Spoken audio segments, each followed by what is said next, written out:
Archaic Records.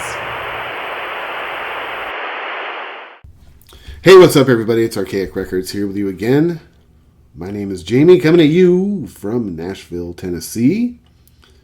And today we're going to go back to the spring of 1974, just about 2.5 hours west of where I'm sitting right now, as Elvis Presley and his band make a triumphant return home to Memphis, Tennessee on March 20th of that year to play in front of 12,300 screaming lunatics at the famous Midsouth Coliseum, a show that would be recorded and eventually released under the name Graceland by RCA Records. Now, in my opinion, 1974 is a very interesting, pivotal, and at the end of the day, a very tragic year in the life of Elvis Presley. Now, I admit, as an Elvis fan, that I believe that all 42 years of his life are equally interesting. But I think in 1974, Elvis is really at kind of a crossroads. The man had just turned 39 years old. I believe that his drug dependency was beginning to take a hold on him. I think that in his eyes, his career had stagnated. Of course, his marriage had recently dissolved. I think he was struggling with loneliness. I think that he had fallen into sort of a deep depression. And 1974, I think that Elvis was looking for something, possibly anything, to help drag him out of these sort of doldrums. Now, in March of 1974, March 28th to be exact, just 8 days after Elvis recorded the Graceland record at the Midsouth Coliseum in Nashville, Tennessee, Elvis is visited by singer, actress, / superstar Barbra Streisand and her then boyfriend, producer John Peters. Now, according to Joe Esposito, this started off as just a casual conversation among friends, but during the 2-hour conversation, a opportunity was presented to Elvis that, as Joe Esposito testified in various interviews and writings, it was something that's definitely sparked Elvis's interest. He saw a glimmer of a sheen, if you will, in his eyes that he had not seen in quite some time, and that opportunity was presented to Elvis by Barbra Streisand and John Peters when they suggested that Elvis consider taking a role in one of her upcoming films, A Star Is Born. Now, in my opinion, this would have satisfied a couple of Elvis's appetites at the time. One would have been to sort of alter the course of his career. Now, as I said a moment ago, I think in 1974, Elvis himself felt as though his career had stagnated. As a fan, I don't necessarily think that. I love a lot of Elvis's records throughout all of the 1970s, especially that era during the mid-1970s. And I'm definitely not one who's ever going to turn down an opportunity to go back and listen to old, live Elvis recordings from 74, 75. So when I say that Elvis's career had stagnated, I'm not necessarily saying that. I also am not one who ever questions Elvis's relevance. When it's brought up on this channel, it's really only because of how his relevance became questioned by the media and sort of the masses of the population, not necessarily, his fan base.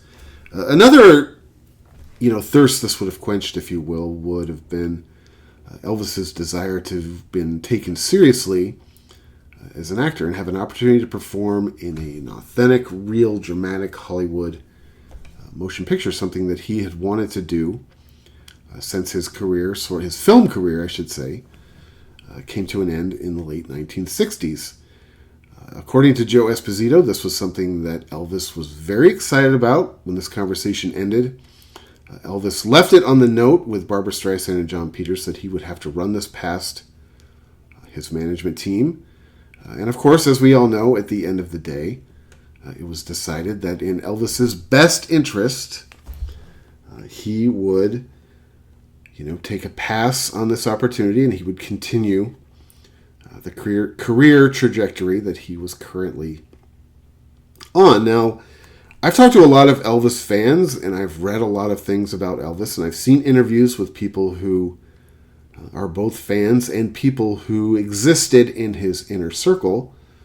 And a lot of people believe that had Elvis taken this opportunity in 1974 to appear in the film A Star is Born alongside Barbra Streisand, a lot of people think that this was something that, it would have, not only would it have altered the trajectory of his career, it would have spawned, a whole nother career in Hollywood. But some people believe that this single moment may have actually even saved his life. And I understand why people say that. I do, because Elvis had set a precedent in the past of, being able to sort of clean himself up and whip himself back into shape when an opportunity came up that interested him, that challenged him, I think that made him feel alive. I talked about this on the episode I did a couple weeks ago, talking about the shows at Madison Square Garden. Elvis, if you go back and you watch the Elvis on Tour film, which was filmed before those Madison Square Garden shows in New York, Elvis still performed well, but he, in the off stage scenes of that film a little bit, Elvis is a little bit foggy. There are definitely moments in that film where he appears to be under the influence, but when Elvis arrived in New York, he was clean, he was sharp, he was on top of his game. And if you go back and you listen to those records from Madison Square Garden, those are just seminal records in Elvis's catalog. His performances during those records are just unmatched, in my opinion. And then later on, towards the end of 1972 into the beginning of 1973, of course, we're into the part now, where Elvis is doing the global broadcast from Oahu. Elvis completely gets himself clean. He gets himself into remarkable physical shape. He's tan. He's just chomping at the bit.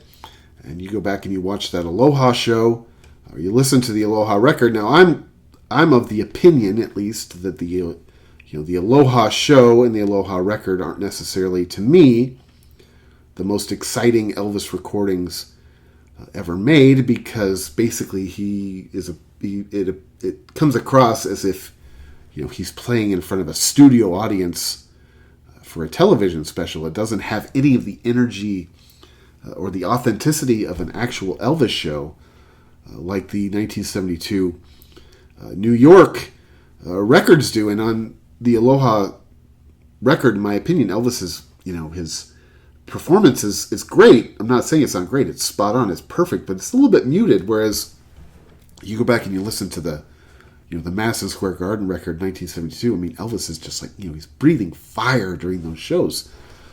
So Elvis had a track record of, whipping himself into shape, getting clean, taking things seriously when an opportunity, when it was necessary for an opportunity.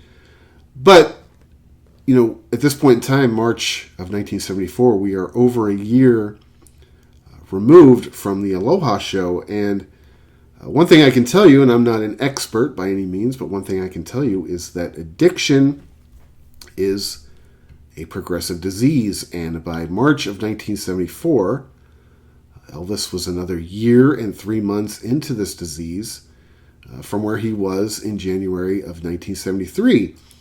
And this is a progressive disease. It does not just sit stagnant in your body. It mutates, it grows, it becomes hairier and uglier and nastier, and it takes a bigger toll from you. It takes more of your soul. It takes more of everything.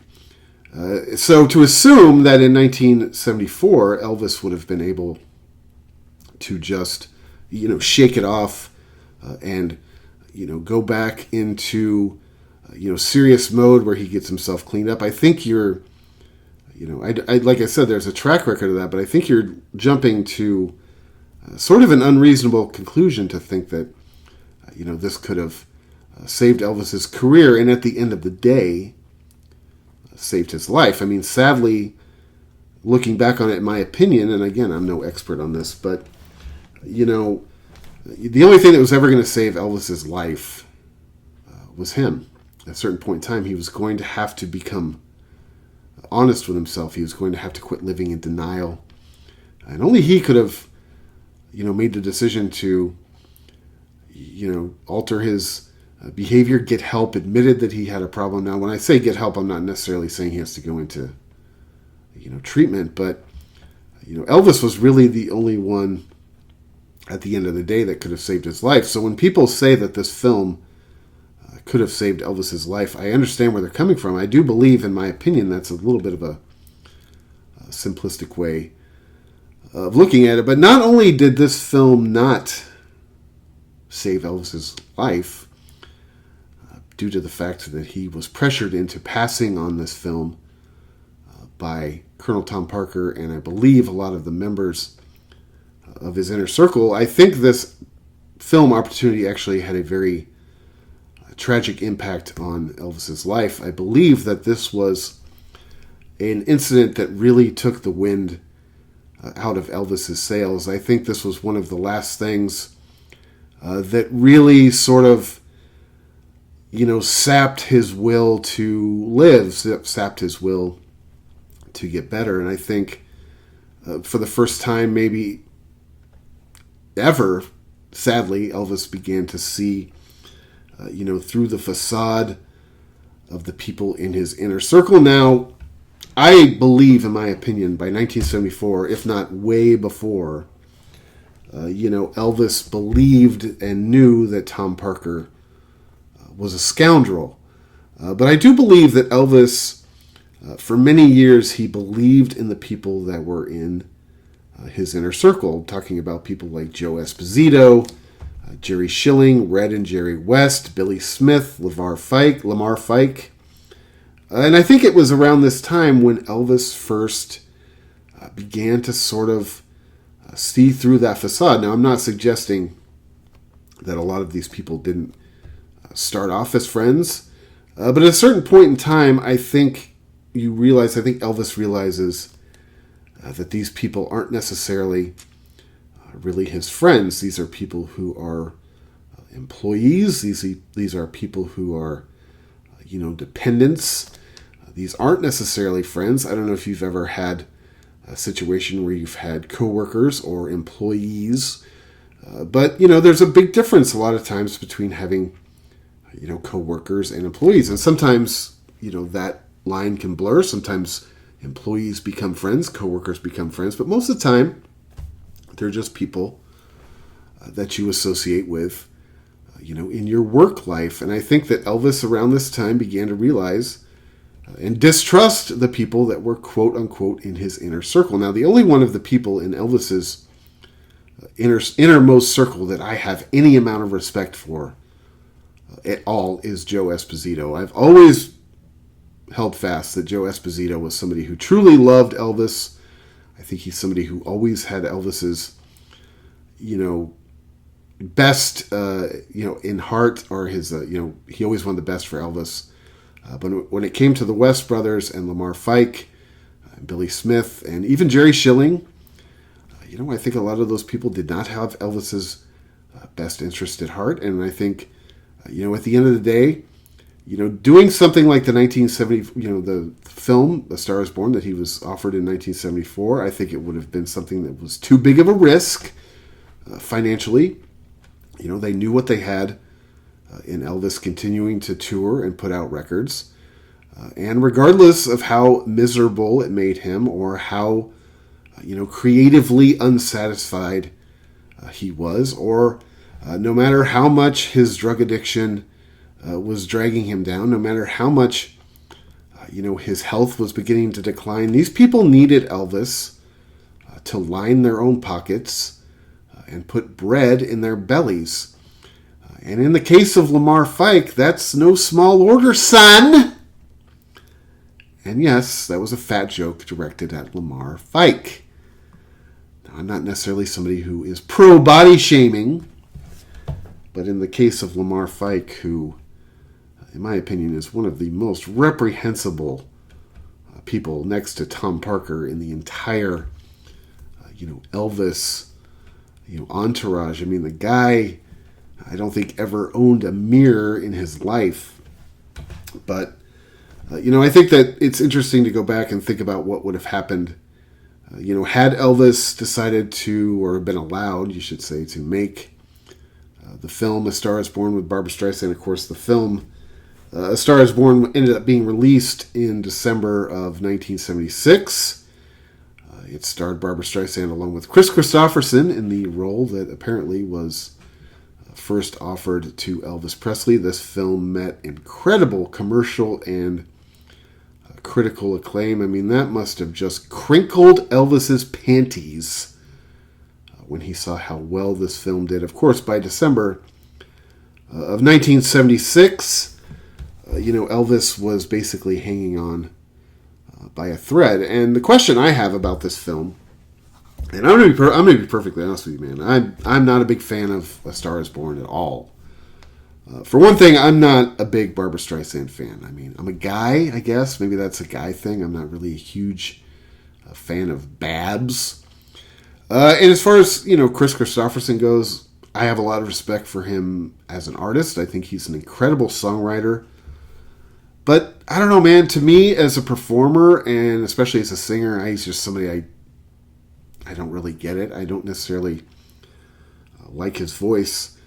So that's one thing I've always been curious about with this movie. I mean, I've seen this movie a couple times, and I've tried to get through it a couple more times. It's been a long time since I've even, really been able to even get through the movie. I'm not a fan of it at all, honestly. And I didn't even like the new 2018 or whatever it was remake. To me, it's not really my favorite movies. But one thing I always wonder about is, would Elvis have made it, at least in my opinion, a better movie? Now, this is a movie that, crushed it commercially and critically. But in my opinion, would Elvis have made it a better movie? It probably would have been a lot more entertaining to me, just because I am such a huge Elvis fan, and anything that involves Elvis, and I'm pretty much going to be all on board. But, I'm curious to see if Elvis would have had the acting chops to go in and do a real, Hollywood dramatic movie. Again, I think if you go back and you watch Elvis's movies through the 1960s, which I defend for the most part, within reason here. Within reason. I mean, if you've never seen Kissin' Cousins, I would recommend you avoid that self-punishment. Actually, at some point in time on this channel, I want to rank Elvis's movies. I think that would be kind of fun. I can tell you which the worst one would be, which I just did. But I love Elvis's movies. A lot of them, they're, if nothing else, they're fun, they're campy, they're entertaining. Now, I think throughout most of his acting career, I don't know that Elvis would necessarily be mistaken for Orson Welles.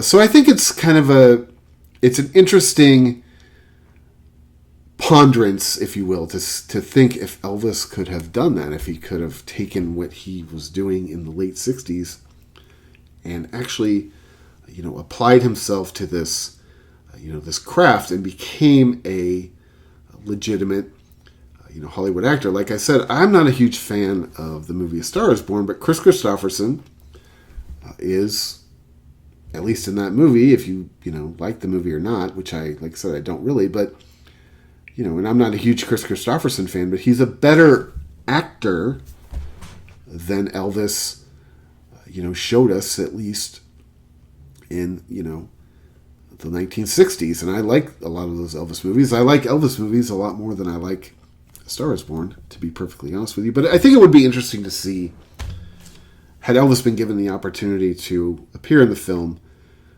where his career would have gone. And if he had performed well and the film was as commercially and critically acclaimed as it turned out to be, I wonder if Elvis would have eventually sort of left music in his rearview mirror. Now, fortunately for us fans, he at least didn't end up leaving music in his rearview mirror. He continued touring and making records at least for the next couple of years before he passed away.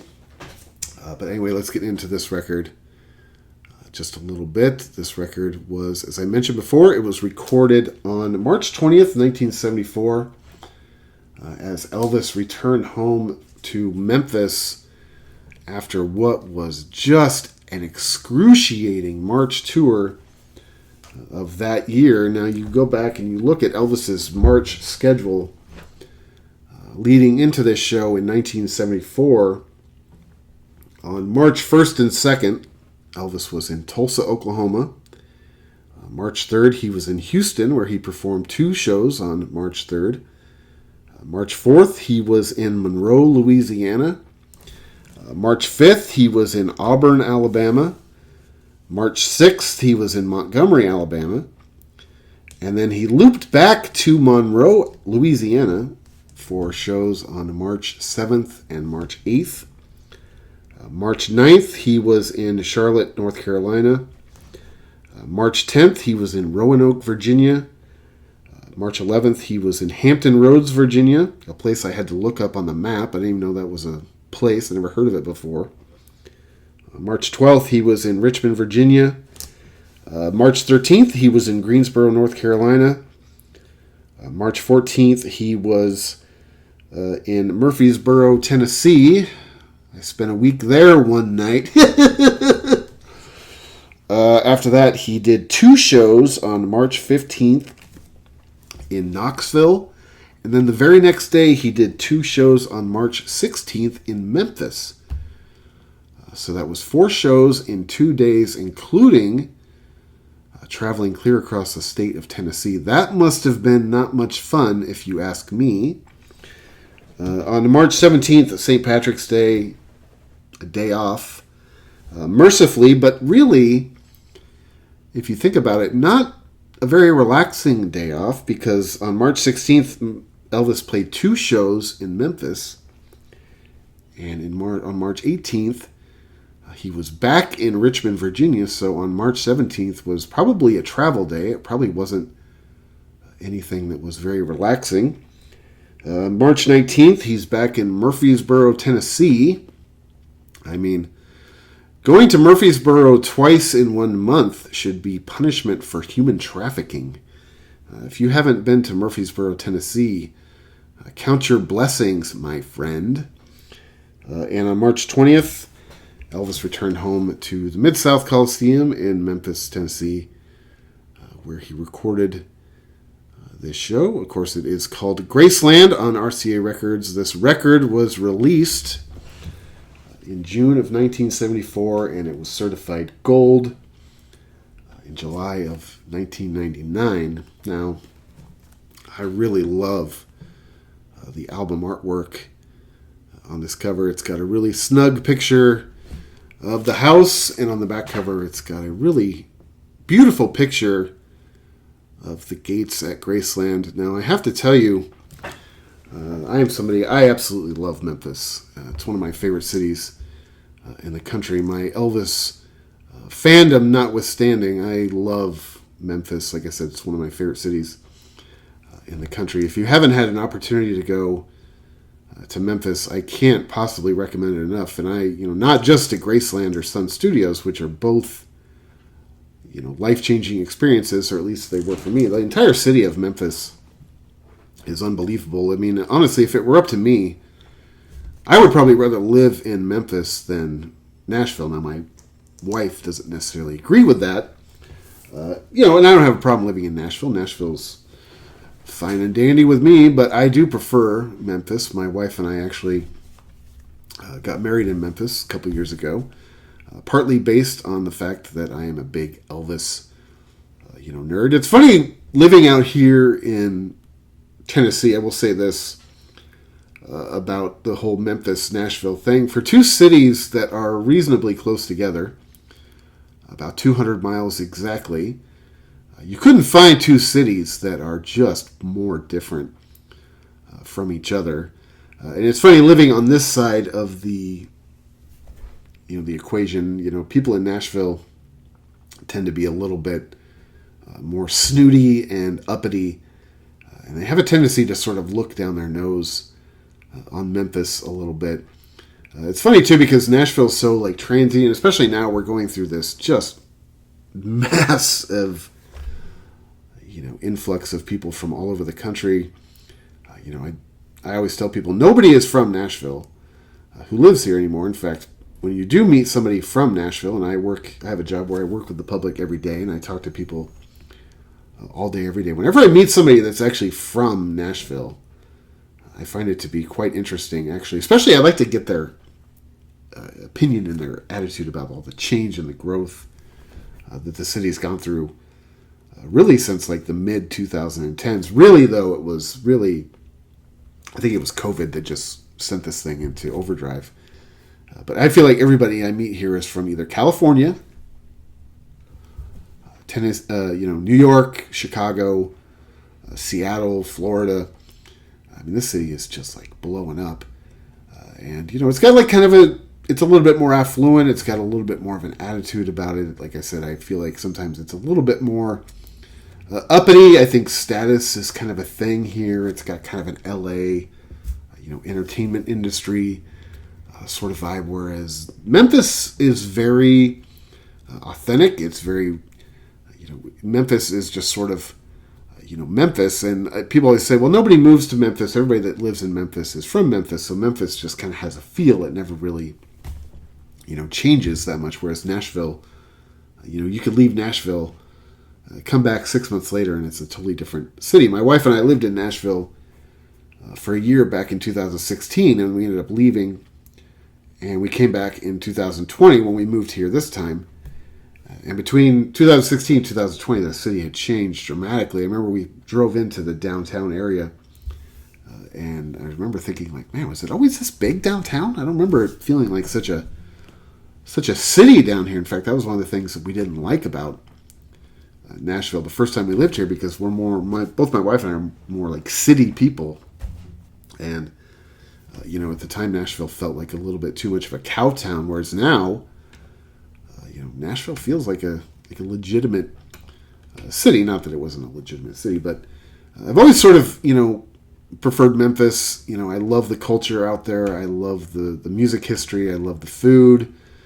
I'm a big fan of the Mississippi River. There's something about the Mississippi River that is very, like, spiritual to me. I don't know what it is. I have this very strong connection to the Mississippi River, and I'd be lying if I said that it wasn't a big part of my fascination with Memphis wasn't my Elvis fandom, and of course doing the Graceland thing. I've been to Graceland several times over the years. It's something that if you haven't had an opportunity to do, whether you're an Elvis fan or not, it's something that I think everybody should see. The last time my wife and I were at Graceland was last October, when the big guy, Stephen Patrick Morrissey, played a show at the Graceland Soundstage, which is kind of across the street from the house. Now, across the street from where the house is, you have this whole, like, it's almost like a mall. I hate to use the word mall, but it's almost like a mall where they have Elvis's plane and his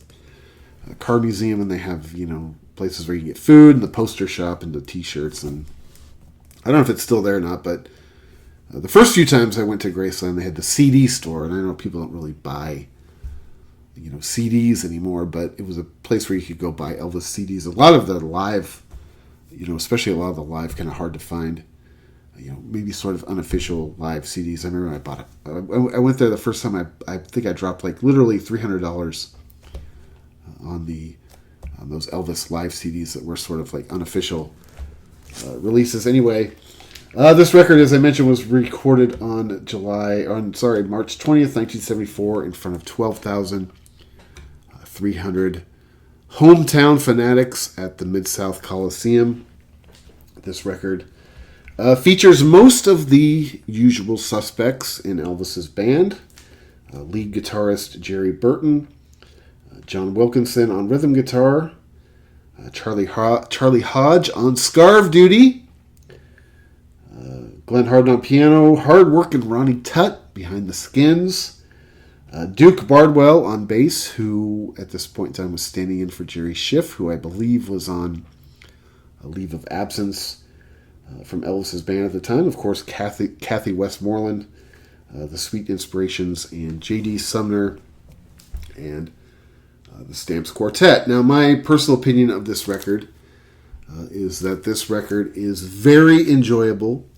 This is a fun record to go back and listen to. Now, this is not necessarily, in my opinion, the greatest record of all time. I mean, this is definitely not the record I talked about a couple weeks ago on this channel when I was talking about the as recorded at Madison Square Garden record. I mean, to me, this record is, just, not only is it one of my favorite live records of all time, I mean, this is a seminal performance in Elvis's career. That is easily his best live record, and one of my favorite live records of all time. To me, that is a landmark album that everybody in the world should own. Now, do I think everybody in the world should own the Graceland record? I do. I think that. But that's because I'm such a big Elvis nerd.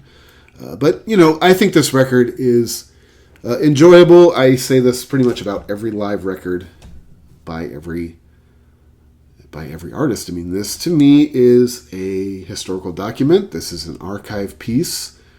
This was recorded, over 2 years before I was even born. So to go back and listen to an album that was recorded in this stage of Elvis's career, in the stage of his life, like I said, I think that 1974 was a real important, pivotal year. Ended up being kind of a tragic year in Elvis's life. I do believe that he is sort of in decline by this point in time, but that being said, I think his performance on this record is good. Maybe I project this onto it when I listen to it because I realize how grueling the schedule was heading into the show. I mean, as I mentioned before, Elvis in March played 23 shows in 20 days, and this was the 20th show, or this was the 23rd show in 20 days. So the fact that he may come across as being a little bit tired at a couple points in time in this show, maybe a little bit crabby, I think is totally understandable. But like I said, I think that this is a good record. I think this is not anywhere near as good as the Madison Square Garden record. This is not a record that I go back and listen to, every week. But I've been listening to it a lot the past few days, trying to sit down and kind of come up with some ideas about it. And I do enjoy it. Like I said, I love the artwork. I do have to say, I remember the first time I saw the house at Graceland, because, it's something that's so iconic. I remember the first time I saw the house at Graceland in person. I mean, I was like literally starstruck by it. I was like, I can't believe that's the house. That's the house that's in, all of these pictures. Anyway, side one starts after the 2001 Space Odyssey, and I always want to say Space Oddity because of my David Bowie fandom. Space Odyssey intro. He goes into a really good version of CC Rider. This is an Elvis song that I've always loved. I really like this song as the sort of, opening of a show. As somebody who's been to a ton of shows in my life and listened to a ton of live recordings, I always like an up-tempo number to get a show started.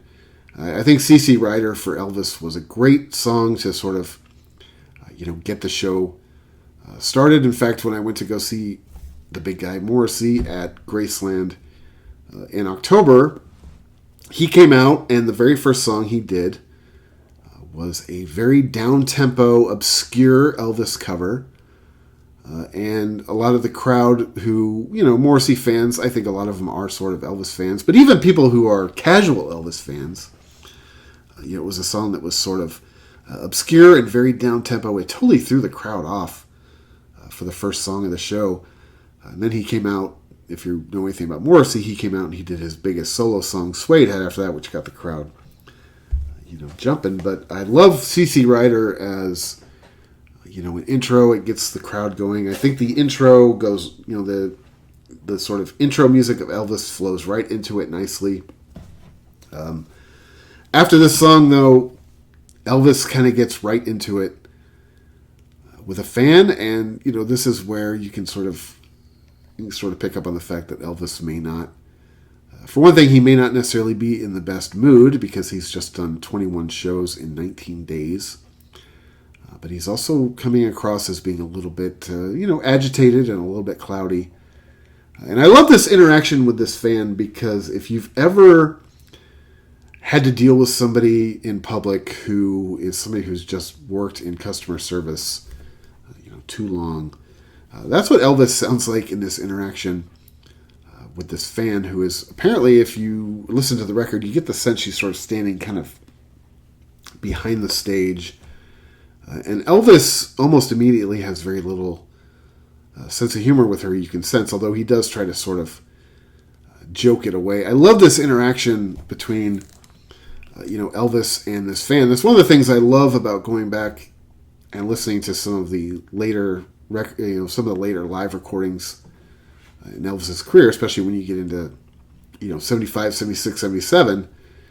As sometimes as sad as it can come across and tragic as it can come across, sometimes I enjoy, Elvis's non-singing moments because sometimes they, they almost like teeter on becoming bizarre. Not that this one is. I think that this woman is just sort of irritating him, and if you listen to the record, you're pretty sure you can hear her screaming throughout most of the record. But I love this interaction. Like I said, I get the feeling that Elvis is just like kind of like over it. He's over this tour.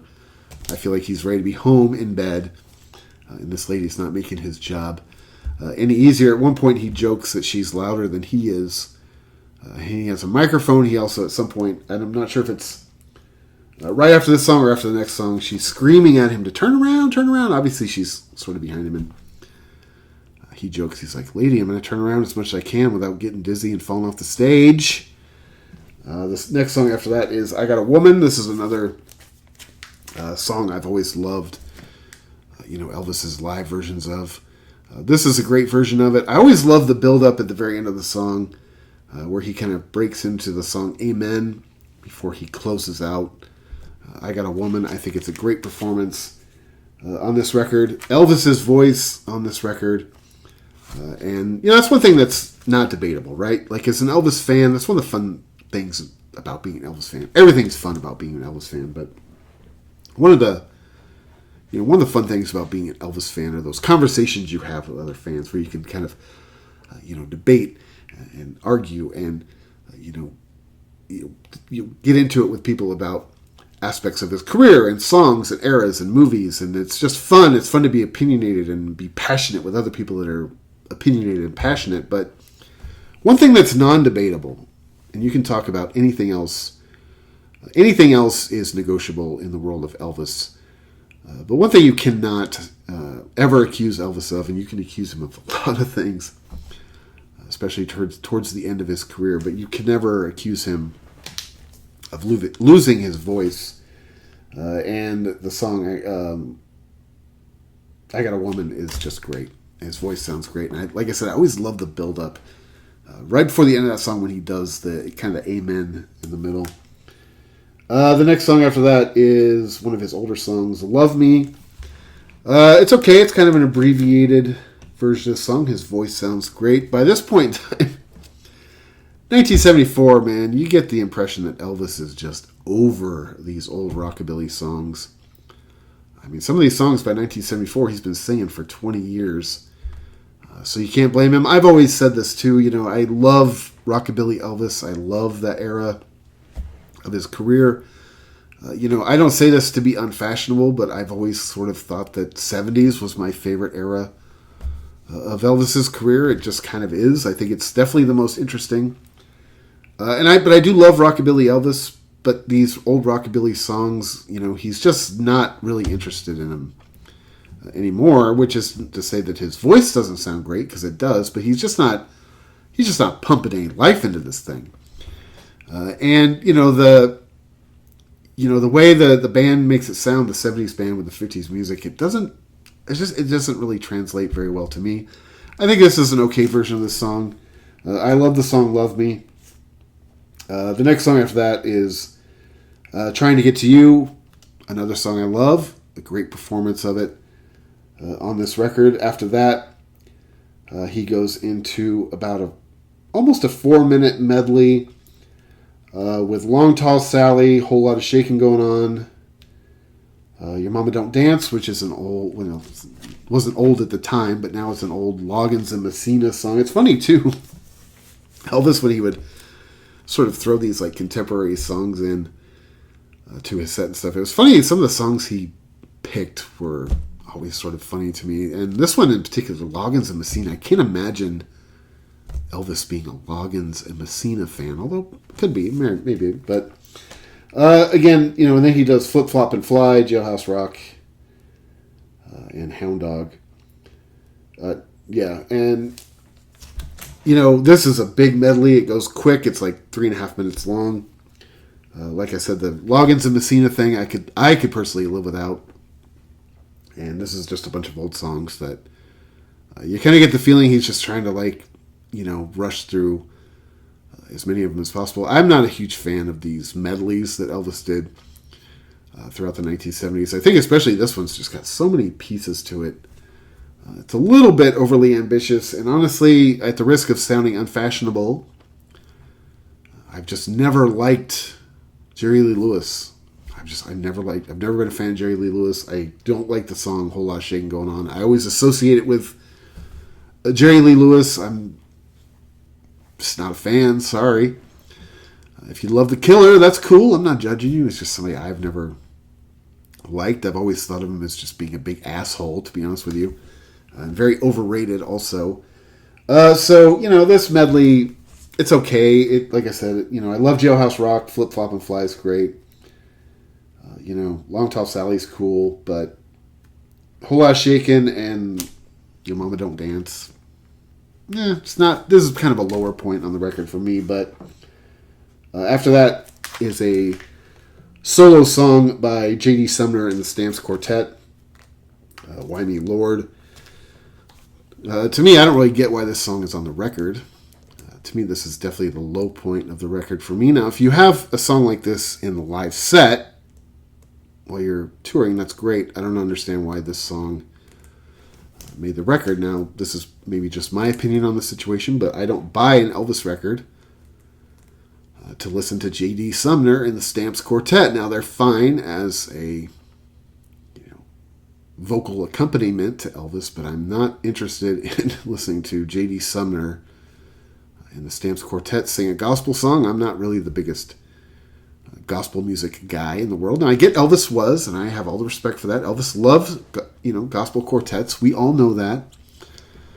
But if you've ever gone back and listened to any of J.D. Sumner and the Stamps Quartet's records, man, that's nothing nice. And, honestly, I've never really even gotten the appeal of J.D. Sumner. Now, I get it that Elvis loved him, and I get it that he serves his purpose in the Elvis band as a backup vocalist. But to me, saying that he's the world's deepest bass singer is like saying he's the world's best economics teacher. Don't care. So for me, this is the low point on the record. Why Me Lord? I don't really want to hear it. If I was at this show when this song started, it would have been a pee break for me. Beer and piss break.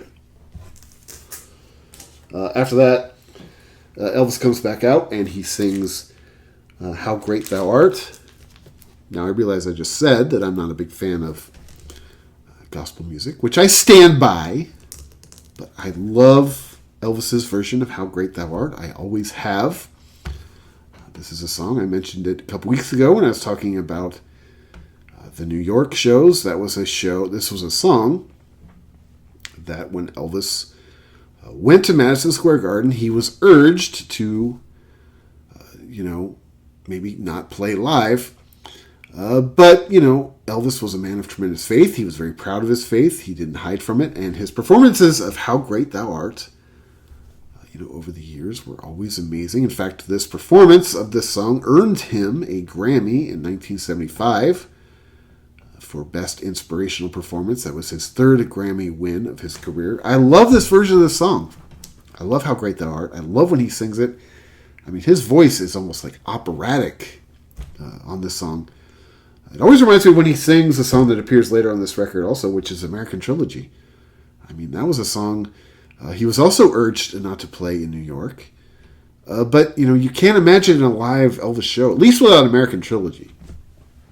Sometimes How Great Thou Art, I could take it or leave it. But American Trilogy is one of my favorite live Elvis songs, throughout the 70s. But anyway, this version of How Great Thou Art, I love it. Like I said, this won him the Best Inspirational Grammy in 1975.